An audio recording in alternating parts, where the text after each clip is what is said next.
Musoro weshoko muzuva ranhasi unoti ziva kwokutizira. Haleluya. Mapisarema chapter 40 verse 4 inoti akakomborerwa anoita Jehovha chivando chake, asina hanya nevanozvikudza nevanotsaukira kunema. Haleluya. Hama mudikanwa, muzuva ranhasi ndinokukurudzira ndichikuudza ndichiti ziva kwokutizira. Pega pega paunopinda mukati mematambudziko, tizira kuna Jesu. Ndiye muchengeti wedu, ndiye anotiitira zvose zvatingashuvira mukati muupenyu hwedu. Haleluya.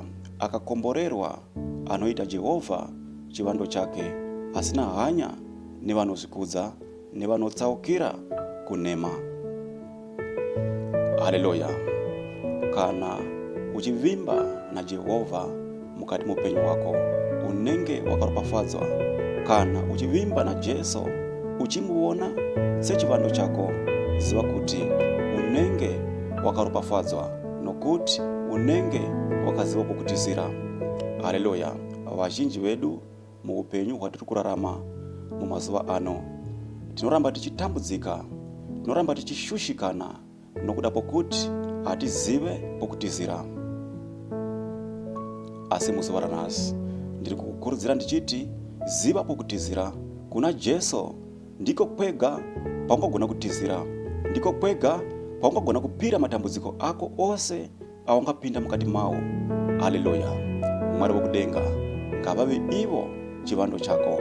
Pese paunorwara, pfugama uudze Mwari uchiti Jehovha ndimi chivando changu.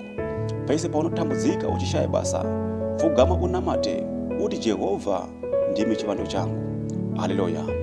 Pese paunoremerwa mukati muupenyu wako, vimba na Jehovha sechivando chako. Jehovha vachakudzikinura, Jehovha vachakuitira zvakanaka.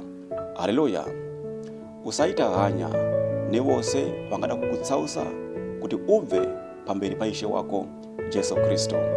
Haleluya. Usafa wakatsaukira kunema, usafa wakatsaukira kunzira dzisiri idzo dzingaita kuti iwewe ubve pamberi paMwari nokuda kwematambudziko. Ziva kwokutizira. Kuna Jesu iko kwega ndiko paungagona kutizira mukati muupenyu wako. Haleluya. Ziva kwokutizira. Hama mudikanwa, Jesu iye ega ndiye muchengeti wedu, ndiko kwega patinofanira kutizira paari, nokuti iye ndiye wakauya kuzopa iwewe neni upenyu. Paunorwara, tizira kuna Jesu. Paunotambudzika, tizira kuna Jesu. Paunochema, tizira kuna Jesu. Jesu achakunyaradza. Haleluya. Mereji yako isingafambi zvakanaka, tora Jesu sechivando chako. Paunorambwa kumurume, paunorambwa nemudzimai, tora Jesu sechivando chako. Iye uchakuchengeta, iye uchakuitira zvakanaka.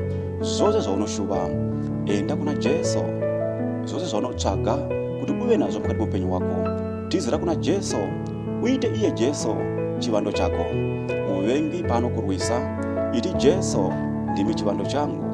Muvengi panoda kuti iwewe uparare, iti Jesu ndimi chivando changu. Jehovha vacharamba kukuchengeta. Ropafadzwa nezita ra Jesu. Ziva kwokutizira. Hama mudikanwa, kuna Jesu iko kwega ndiko paungagona kutizira. Haleluya.